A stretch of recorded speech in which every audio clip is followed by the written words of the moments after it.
Professor. My name is Hannah Gomes, and this is my submission for assignment 2B, Trending Tools. So as I told you in our text message conversation the other night, I myself am not a Snapchat user.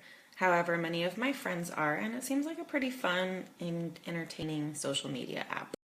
With Snapchat's growing popularity, especially among the younger populations, I think it's really important that educators try to embrace it and find ways to include it into the classroom.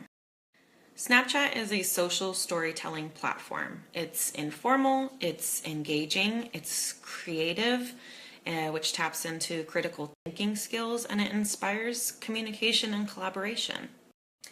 But how do we bring Snap into the classroom? I think that really depends on how you wish to utilize the app and how you would like for your students to interact with it as well. So I've discovered that there are really two ways to communicate using Snapchat. The first is one-way communication. That would be where, for example, if I as a teacher were to create an educational profile and encourage students to add me, but I would not add them back. Thus, I would not be able to see their personal snaps that they post.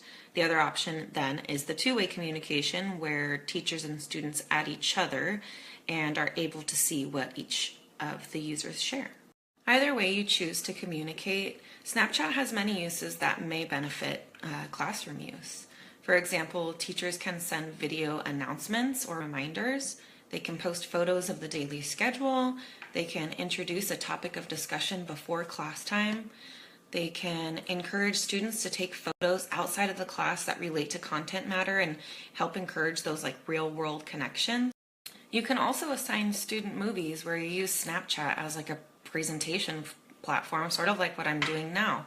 What's great is there's a newer feature to Snapchat where stories can be created by multiple users at once, and they can each contribute their individual snaps. So instead of having to use just one device to create a story, many students can work on one presentation at a time. Another newer feature is the ability to include links in your snaps, where students can swipe up and be taken directly to the destination website in the in-apps browser. You can also include Snapchat in the classroom for parent communication and involvement purposes, where parents will be able to see videos of student assignments, activities, and it also leaves that option for instant communication with the teacher. Another positive of this social media app is the accessibility features that would really appeal to students with exceptionalities. For example, these video messages can be they include both audio, but it also can include text. Snaps can be replayed multiple times within 24 hours, or they can be screenshot and saved for future reference purposes. It really makes the video content easy to access, and it's like a simplified, convenient version of a full-length lecture.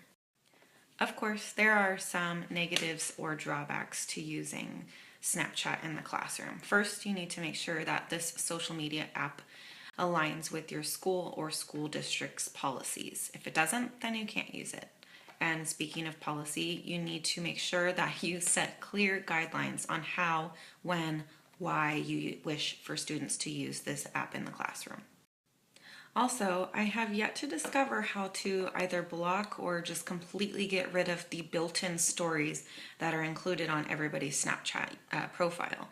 There are newsfeed or entertainment sources that post their own stories onto Snap, and they're incredibly inappropriate, a lot of them.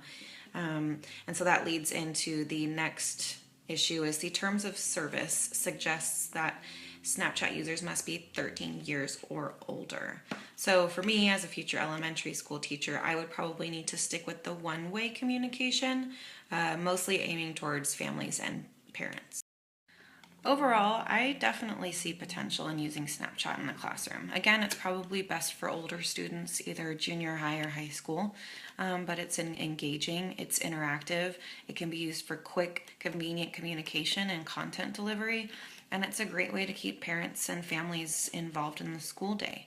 I think there's definitely still a few kinks that need to be worked out, but I think that educators can definitely find ways to use the app in the classroom.